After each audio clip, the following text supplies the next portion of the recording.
Have you ever felt like you spent your entire life trying to be seen by someone who never really looked at you?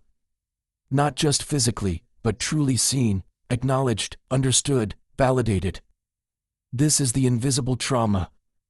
It doesn't leave bruises or scars you can point to, but it shapes the entire architecture of your identity. For many, it begins in childhood with a father who was physically present but emotionally absent. A man who provided shelter, food, maybe even discipline, but whose gaze never lingered long enough to register your soul. And so, silently, without even realizing it, you began to perform. You smiled when you wanted to cry. You excelled when you needed rest. You became quiet when your voice wanted to rise. All in the name of being noticed, being chosen, being worthy. But that moment of recognition never came. And so the performance never ended. The pain of not being seen is one of the most misunderstood psychological wounds, because from the outside, everything looks fine. You weren't abused. You weren't abandoned. But something vital was missing, a look, a word, a gesture that said, "You exist. You matter. I see you." Without it, your sense of self forms around absence.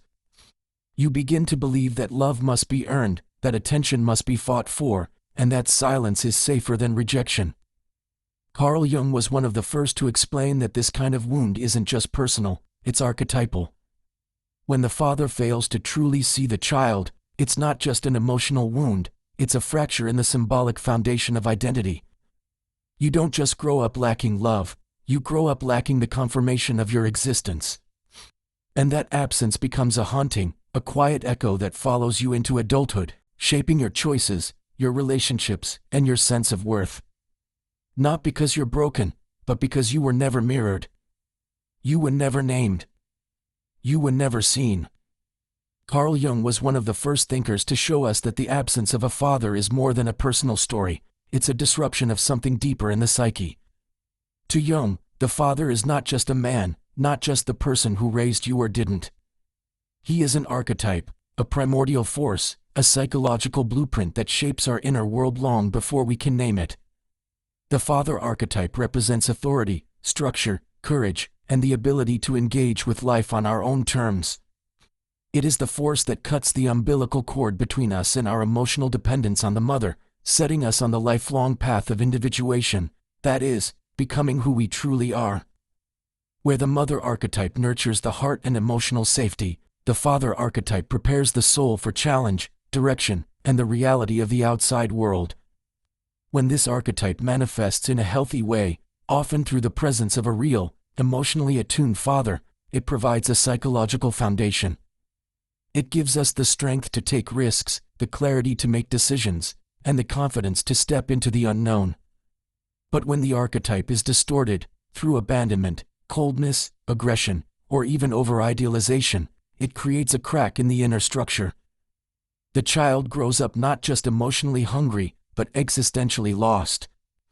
Without the guiding force of a father figure who truly sees, validates, and challenges them, the child never internalizes the belief that they are capable, that they can trust the world, or that they deserve to take up space in it. And this isn't just a matter of memory, it becomes a psychic blueprint. The absence is encoded deep within, shaping how you relate to challenge, authority, success, and even your own sense of worth. Jung's insight was that every person eventually must break from the inner image of the father to become whole. But what happens when there was no image to begin with? That break becomes impossible. Instead of liberation, there's only a quiet, aching search for permission, for belonging, for the gaze that never came. There's a kind of wound that doesn't scream, doesn't bruise, doesn't leave a trace others can see, but it carves itself deep into the psyche. It's the silent father wound. The kind that happens not because your father wasn't around, but because he was, and yet somehow, never truly there. He fulfilled his social role. Maybe he paid the bills, sat at the dinner table, gave you advice. But emotionally, he was absent. His presence was a shell, functioning, perhaps even reliable, but distant. He didn't look you in the eye with curiosity. He didn't ask about your inner world. He didn't reflect your emotions, hold space for your dreams, or respond when you needed to be truly heard. And so, as a child, you adapted. You stopped asking. You stopped needing. You stopped feeling. You convinced yourself that this is just the way things are. That love is stoic. That connection is optional. That being emotionally invisible is normal. This kind of wound is dangerous because it's subtle. You can't point to a moment of obvious trauma. There were no explosions, no screaming matches, no abandonment in the conventional sense. Which makes the confusion even greater. You start to question your own pain. You think, maybe I'm just being dramatic. He didn't do anything wrong. But that's the very essence of this wound. It tricks you into silence. It teaches you to settle for emotional crumbs and feel guilty for wanting more. And over time, that silent adaptation becomes your identity. You become someone who doesn't ask for much, who prides themselves on independence, who feels uneasy with tenderness because deep down you never learned how to receive it. Jung reminded us that the child doesn't blame the father for this kind of absence, they blame themselves. And in that unspoken conclusion, a fracture forms. If he didn't see me, maybe I'm not worth seeing. That belief doesn't just disappear. It becomes a filter, distorting every relationship that comes after. Because when you grow up not expecting to be seen, you carry that invisibility into every room you enter, even when someone is finally ready to see you. The child who is never truly seen becomes the adult who is constantly exhausted, but doesn't always know why. On the outside, everything might look fine, you're productive, responsible, maybe even successful. But beneath the surface, there's a fatigue that runs deeper than any lack of sleep. It's the exhaustion of carrying a question that was never answered, am I enough? The father wound doesn't just disappear with time, it buries itself in the foundation of your personality. It becomes the hidden engine behind perfectionism, people-pleasing, and the endless need to prove your worth. You work harder, achieve more, stay busy, not because you're ambitious, but because rest feels dangerous. Stillness feels like failure. And no matter how much you accomplish, it never feels like it's enough. Because you're not just chasing success. You're chasing recognition. You're chasing the gaze that never came. Jung taught that the ego forms in response to its environment, adapting to survive. If the environment demanded performance to earn love, or silence to avoid rejection, then the ego adapts accordingly. It becomes strong on the outside, but fragile on the inside. As an adult, this looks like someone who's deeply capable, yet never at peace. Someone who handles everything, yet feels secretly alone. Someone who can't fully celebrate their wins, because deep down, they don't feel entitled to joy. The wound left by an emotionally absent or overly critical father creates a gap in self-worth, a sense that value must be earned, not inherited. And so, you overcompensate. You become the overachiever, the caretaker, the one who never asks for help. You pride yourself on being unshakable. But that strength is often a disguise, a way to avoid touching the softness, the vulnerability, the grief that still lives inside.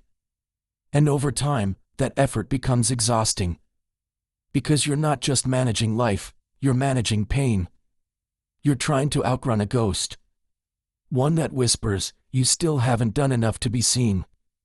Self-sufficiency is often praised, especially in a world that glorifies independence, productivity, and emotional control. But for many, this self-sufficiency isn't a sign of strength. It's a mask. A carefully constructed persona born from the belief that needing others is dangerous. That asking for help is weakness. That showing emotion is unsafe. This mask often begins to form in childhood, especially when a father's love was conditional, absent, or unpredictable. If the father figure couldn't be relied on for comfort, guidance, or presence, the child learns early on, I'll take care of myself. I'll never need anyone. I'll never risk being disappointed again. And so they do. They become capable, efficient, high-performing. But the cost? Emotional isolation. A loss of connection, not just with others, but with themselves. Carl Jung described how the ego adapts by sacrificing vital parts of the self when the environment demands denial. Emotion gets pushed down. The body tightens. Vulnerability vanishes. These responses aren't choices, they're survival mechanisms. And over time, they harden into identity. You begin to believe that this strong, composed, emotionally detached version of yourself is who you are. But it's not. It's who you had to become. And while the world might reward this adaptation, calling you driven, focused, resilient, the truth is, you're tired. Not because you're weak, but because you've spent years carrying the emotional weight of a child who had no one to lean on. The deepest pain isn't always loud, it's the quiet ache of not knowing how to receive, how to rest, how to let someone in. Because somewhere along the line, the message was internalized: if I showed too much, I might be hurt again.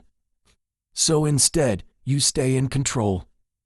But that control becomes a cage. And the longer you wear the mask, the further you drift from who you really are. One of the most painful effects of the father wound doesn't show up in childhood, it reveals itself in adulthood, through relationships that feel strangely familiar, often confusing, and deeply unsatisfying. Jung called this symbolic repetition compulsion, the unconscious pull to recreate the original wound, over and over again, in hopes of rewriting its ending. This is how the absence of a father, or the presence of one who never truly saw you, quietly scripts your love life. You're not just choosing partners, you're seeking the father's gaze. The emotional distance you once survived becomes your blueprint for connection. You find yourself drawn to people who are emotionally unavailable, critical, unpredictable, not because you want to suffer, but because that dynamic feels known. Familiarity feels like safety, even when it hurts. Deep down, the child within you still hopes, maybe this time, I'll be chosen. Maybe this time, I'll be seen. But what begins as hope quickly turns into pressure. Love becomes a test, not a sanctuary. You don't just want affection, you want recognition. You want someone to say the words your father never did: I see you. You're enough. You matter. And so you overextend, overgive, overanalyze. You walk on eggshells trying to maintain the relationship, hoping your effort will finally earn the love that was always withheld. But no partner can heal a wound they didn't cause. The more you seek salvation in someone else, the more the pain repeats. The relationship becomes a mirror, not of love, but of a void. You start to confuse attachment with connection, intensity with intimacy, validation with affection. And slowly, love becomes a battlefield, where your worth is on trial, and you're always trying to prove you deserve to stay. Recognizing this pattern is not a sign of failure. It's the beginning of freedom. Because once you see the loop, you can step outside of it. You can stop asking someone else to give what only your inner self can restore, your sense of being enough. Jung called it the father complex, a cluster of emotional patterns rooted not just in who your father was, but in the psychic imprint he left behind. This complex doesn't live in logic. It lives in the unconscious. And that's why, no matter how old you are, 25, 40, 60, it can still be triggered in an instant. A certain tone of voice. A dismissive gesture. A moment of criticism. Suddenly, you shrink. You feel like a small child again, powerless, ashamed, afraid of doing something wrong. You don't understand why the reaction feels so big, so fast, so irrational. But that's because it isn't about now. It's about then. The father complex is the wounded child still living in the adult's body, silently waiting for a recognition that never came. It hijacks your emotional responses, pulling you into old scripts written long before you had a choice. These moments are not weakness. They're echoes, survival strategies from a time when being unseen or disapproved of felt like danger. You may respond by lashing out, freezing in silence, or retreating entirely, not because you're immature, but because your psyche is still trying to protect the most vulnerable part of you. The most heartbreaking part. You think it's you. You think you're the one who's flawed, dramatic, or overly sensitive. But what you're experiencing is a deeply human attempt to make sense of a foundational absence. Jung taught that what remains unconscious governs us from the shadows. And the father complex does exactly that. It runs beneath the surface, coloring your confidence, sabotaging your joy, and distorting your sense of worth. The only way out is through. You don't need to destroy the complex, you need to see it. You need to recognize when the past is bleeding into the present. Because in that recognition, something powerful happens. You step out of the role of the abandoned child and into the presence of the conscious adult. And from that space, healing can begin. Perhaps the most insidious wound isn't what your father said, it's the voice he left behind. Not the loud, obvious voice of criticism, but the silent one. The whisper inside your own mind that says, you didn't do enough. You're not there yet. Don't even try, you'll mess it up. You don't deserve rest. You don't deserve joy. It sounds like high standards. It wears the mask of responsibility, excellence, and drive. But beneath it, fear. The fear of not being worthy. The fear of being seen and rejected. The fear of failing under the invisible weight of expectations that were never clearly spoken, but always felt. Carl Jung called this one of the cruelest effects of the shadow, when the child, unable to comprehend the failure of a father figure, turns that failure inward. Instead of admitting he couldn't love me, the child concludes I must not be lovable. And that conclusion hardens over time, not just into a belief, but into an identity. You begin to live under a quiet but relentless tribunal. You are the defendant. You are the judge. You are the executioner. You are constantly on trial, always owing, always falling short. The most tragic part. That voice doesn't feel like an intruder. It feels like you. But it's not. It's a psychic inheritance. A recording from your earliest years, playing on a loop in your mind. And until it's questioned, it becomes your inner GPS, driving your choices, your relationships, your worth. Healing doesn't mean silencing that voice with force. It means replacing it. Slowly. Gently. Intentionally. With a new presence. One that guides instead of punishes. One that affirms instead of critiques. One that says, you don't have to earn love by being perfect. You're already worthy. That voice won't come from the outside. It begins inside, when you start treating yourself with the care and respect you always needed but never received. When you become the voice of the inner father you never had. And when that happens, the internal war begins to quiet. Judgment turns into compassion. Pressure turns into presence. And you begin to live, not for approval, but from a place of already being enough. Within every woman's psyche, Jung described a powerful internal figure called the animus, the unconscious masculine presence that shapes how she relates to strength, authority, and self-expression. When the father wound runs deep, this animus can become wounded and distorted.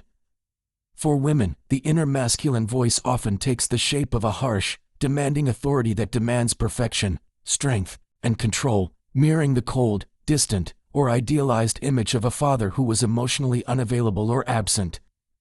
This wounded animus doesn't nurture, it criticizes. It pushes the woman to suppress her softer, intuitive, and emotional parts in order to appear competent and valued. She learns early that vulnerability is weakness and that to be loved or respected, she must be hard, strong, and unyielding. For men, the father is the first mirror reflecting what healthy masculinity looks like: balanced strength, emotional courage, and grounded presence. When this mirror is cracked or missing, men grow up divided, confident and capable on the outside but empty and fragile inside. Many overcompensate by becoming hyper-competitive, controlling, or emotionally closed off, constantly needing to prove their worth. Others retreat, shrinking from conflict and withdrawing from fully expressing themselves, as if still waiting for permission to truly exist. In both cases, the authentic self is buried beneath layers built to compensate for what was missing. Jung showed that archetypes like the animus are not inherently harmful, they are sources of power and potential. But when wounded, they turn against the psyche, creating inner turmoil and disconnect. Healing means transforming this internal authority into an ally, one that protects without punishing, affirms without dominating, and guides without crushing. Whether man or woman, this process reorganizes the foundation of identity, allowing the world to become not a battlefield to survive, but a space where you can live authentically and with emotional freedom. The father wound creates a silent but powerful engine driving much of your adult life, the unconscious search for the father's gaze, a look of recognition, approval, and belonging that was never truly given. This search isn't just about ordinary validation, it's a deep, persistent need to prove to yourself and the world that you are worthy, capable, and respectable. It shapes your career choices, relationships, lifestyle, and even the way you carry yourself. Inside your mind, there's an invisible audience sitting in the front row, silently judging your every move, even if that person no longer exists, or perhaps never existed as you needed. Carl Jung explained that as long as this complex remains unconscious, it runs your life from behind the scenes. The need to be seen becomes the driving force behind every action, every decision, and even the most self-destructive behaviors. This unrelenting pursuit wears you down. You never truly rest, because everything you do carries the heavy weight of rewriting an old story, a story of absence, invisibility, and unmet needs. Even your victories lose their sweetness because they're not celebrations, they're attempts to fill the void left by a father who never said, "I'm proud of you." No amount of external success can undo childhood wounds or replace the love that was missing. Trying to reclaim that approval only keeps you chained to the past, repeating patterns and chasing a reflection that isn't real. But there is a turning point, the moment when you can say, "I don't need that approval anymore because I've grown. Because I can now validate myself." When that awareness dawns, everything shifts. The world stops feeling like a courtroom and becomes fertile ground, a place for expression, not judgment. Healing the father wound begins with this shift, releasing the need to perform for a gaze that was never there and embracing the freedom to simply be. One of the most profound awakenings in healing the father wound is realizing that no achievement, no title, no external success can rewrite your past. Childhood wounds don't disappear simply because you reach milestones or earn recognition from others. The scars left by absence, neglect, or emotional abandonment remain beneath the surface, quietly shaping your sense of self and your capacity for joy. Many adults spend their lives chasing accomplishments, promotions, accolades, relationships, as if each victory might finally fill the emptiness left behind. But these victories often feel hollow. They are attempts to cover a deeper loss that cannot be replaced or erased by external validation. Carl Jung emphasized that this relentless pursuit keeps you tethered to a time that is already gone, a time when you desperately sought a father's gaze and didn't receive it. Trying to reclaim something that never existed the way you needed it to only prolongs the pain and keeps you stuck in a cycle of seeking and disappointment. The turning point comes when you stop trying to fix the past through achievements and begin to turn your gaze inward. You start to say, "I don't need that approval anymore because I can validate myself." This is not about denial or forgetting the pain, it's about acknowledging it honestly and choosing to step into your own power. When that awareness is born, the world no longer feels like a courtroom where you're on trial but a fertile ground for growth and expression. You begin to release the burden of carrying a childhood wound and instead cultivate a new relationship with yourself, one grounded in acceptance, self-respect, and compassion. This awakening frees you from the endless chase and opens the door to true healing, allowing you to live from a place of inner wholeness rather than external approval. Healing the father wound begins with a crucial and often overlooked step, naming the pain. This simple act of acknowledgement is powerful because, as long as the wound remains unspoken and unconscious, it quietly controls your emotions, choices, and relationships. Denial only prolongs the suffering and keeps the father complex alive, operating from the shadows. To truly begin healing, you must say it out loud or to yourself, "It hurt. Something was missing. And it still affects me." This honest admission creates space, a safe container where the feelings you may have suppressed for years can finally surface. Naming the pain invites you to feel the anger, the abandonment, the grief, not as dramatic outbursts, but as liberating experiences that allow emotional release. When emotions are buried, they echo and replay, influencing behavior in unconscious ways. But when you face them with courage and compassion, the grip of the wound begins to loosen. This process is not about wallowing in pain, it's about freeing yourself from its hidden chains.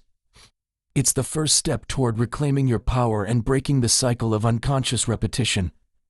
Once the pain is named and felt, transformation becomes possible. It sets the stage for the deeper work of self-care, self-acceptance, and rebuilding the inner presence that was missing. Naming your wound shifts it from a silent tyrant into a visible challenge you can meet with strength. It's a doorway to healing that opens when you stop running from your pain and start embracing your truth. One of the most powerful therapeutic tools to begin healing the father wound is the ritual of writing a letter to your father. This exercise is not about crafting a polite or logical message, it's about releasing everything that was never said, never felt, and never expressed. The letter is not meant to be sent, it is a private space for raw honesty. You write the pain, the anger, the longing, the confusion, the resentment, and the silence. You pour out the moments when you tried to shrink yourself, to please, or to disappear just to be noticed. There is no need for structure, clarity, or politeness, just let it flow freely, even if that means crying, cursing, or stumbling through the words. When you finish, reading the letter aloud, ideally looking into your own eyes in the mirror, brings the emotions fully into the present. It is not about reliving the pain but about releasing its hold on you. Some people choose to burn the letter as a symbolic ritual of letting go, a powerful act of saying, I am done waiting. I am done carrying this burden. I release it now. This ritual can be transformative because it externalizes the internal wound, giving you a sense of control and closure that may have felt impossible before. Many therapists and family constellation practitioners use this letter writing as a foundational step in healing deep emotional wounds. It creates a sacred space where the unspoken can finally be spoken and witnessed, first by yourself, and eventually, by your healing process. If done with intention and honesty, this ritual can be a doorway from pain to freedom, opening the path toward reclaiming your inner strength and self-worth. Healing the father wound requires not just awareness but practical tools to help reintegrate and nurture the wounded parts within. Several therapeutic practices can support this deep inner work, making the healing process more tangible and accessible. One such method is therapeutic writing directed to your inner child, imagining yourself standing before the younger version of you and offering the words they desperately needed but never heard. Writing these affirmations or compassionate messages and reading them aloud reshapes your inner dialogue, fostering self-love and acceptance from the inside out. Another powerful practice is the empty chair exercise, often used in Gestalt therapy and family constellations. Here, you sit across from an empty chair and imagine your father sitting there. You speak honestly, releasing buried emotions and truths. If you feel ready, you can even respond as if you were him, not to create a logical dialogue but to allow emotional expression and release. This exercise helps externalize internal conflicts, bringing them into conscious awareness and allowing healing energy to flow. For those seeking deeper exploration, Jung's active imagination technique offers a way to engage directly with symbolic figures like the wounded child, the critical inner father voice, or other archetypal images. By dialoguing with these parts of your psyche, you open pathways to insight and transformation, learning to transform internalized authority from a source of pain into a guiding ally. Healing tools like these encourage a gradual rebuilding of your internal foundation, helping you say, enough, to old patterns and embrace caring for yourself as both a responsibility and an act of love. With consistent practice, these exercises can move you from survival mode into a fuller experience of presence, emotional freedom, and authentic self-expression. Healing the father wound is ultimately a journey back to your center, a return from the outskirts of a fragmented ego to the wholeness of your true self. For years, many live in survival mode, carrying the weight of absence, constantly trying to prove their worth, and navigating life through defense mechanisms born out of childhood pain. But the process of healing invites you to stop surviving and begin truly living. This return to the center, as Carl Jung called it, is not about becoming some perfect or ideal version of yourself. It's about shedding the layers built to protect a wounded inner child and embracing your authentic, imperfect self, honestly, vulnerably, and fully. This transformation shifts how you relate to life. Instead of existing behind masks of productivity, control, or self-sufficiency, you reconnect with your essence, the deepest and truest part of your being. Love no longer becomes a desperate search to fill a void but flows naturally as an expression of your inner abundance. Where once there was fear and insecurity, trust and presence begin to take root. The invisible chains of needing approval loosen, and you experience freedom that isn't dependent on applause or external validation. The return to the center is a reclaiming of your inner authority, a loving and firm presence within that guides without punishment and supports without domination. It's a homecoming that brings peace, strength, and a sense of belonging to yourself. This is where true healing of the father wound lies, in reconnecting with who you really are beneath the pain and stepping forward as a whole, empowered, and radiant human being. True healing of the father wound culminates in inner freedom, the profound release from the endless cycle of seeking validation from others.